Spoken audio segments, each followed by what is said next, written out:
Phone পেয়েছেন unknown number থেকে, আপনাকে প্রপোজাল দিচ্ছে যে ঘরে বসে অনলাইনে টাকা ইনকাম করবেন। কত টাকা? হাজার হাজার লক্ষ লক্ষ। আপনি ট্রাই করতে গেছেন, দেখি কি হয়। তখন আপনাকে টেলিগ্রামে অ্যাড করেছে, গল্পগুলো একই ধরনের। আপনাকে ব্যাগ দেয়, বিকাশে ব্যাগ দেয়, আপনি 500 দিলে 1000 দেয়, 700 দেয়, 2000 দিলে 4000 দেয়, 5000 দিলে 10,000 দেয়। এরপরে আপনাকে বলে আরও বড় ইনভেস্টমেন্ট করলে আরও বেশি টাকা পাবেন। তখন লাখের ঘরে যায় 1 লক্ষ 2 লক্ষ টাকা দেয়, এরপরে পেমেন্টটা কিন্তু আর আপনি পান না। তখন কি বলে, একটা সিস্টেমের সমস্যা হয়েছে। আপনি কেন এদের বিশ্বাস করেন? দেখেন যে এই গ্রুপের ভিতরে অনেকেই বলতেছে আমি রিটার্ন পেয়েছি, আমি এরকম পেয়েছি, এরকম পেয়েছি। এর ভিতরে তাদের কিন্তু তাদের লোক দিয়ে আপনাকে এক ধরনের ট্যাপে ফেলে দিচ্ছে, আপনাকে ফাঁদে ফেলে দিচ্ছে।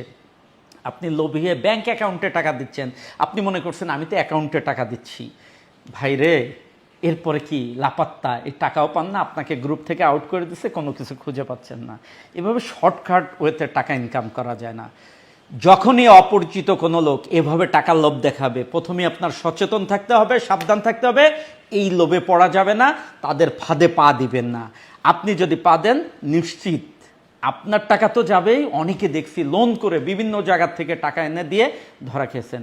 সচেতন থাকুন, সাবধান থাকুন। আর একান্ত যদি ধরা পড়েই যান, এই ফাঁদে যদি পড়েই যান, চুপ না থেকে আইনগত ব্যবস্থা নেন, পুলিশের কাছে আসুন, মামলা করুন। আপনার কষ্টার্জিত অর্থ আপনার কাছে থাক, কোনো প্রতারকের কাছে না যাক। সচেতন থাকুন, সাবধান থাকুন, পুলিশের প্রতি আস্থা রাখুন।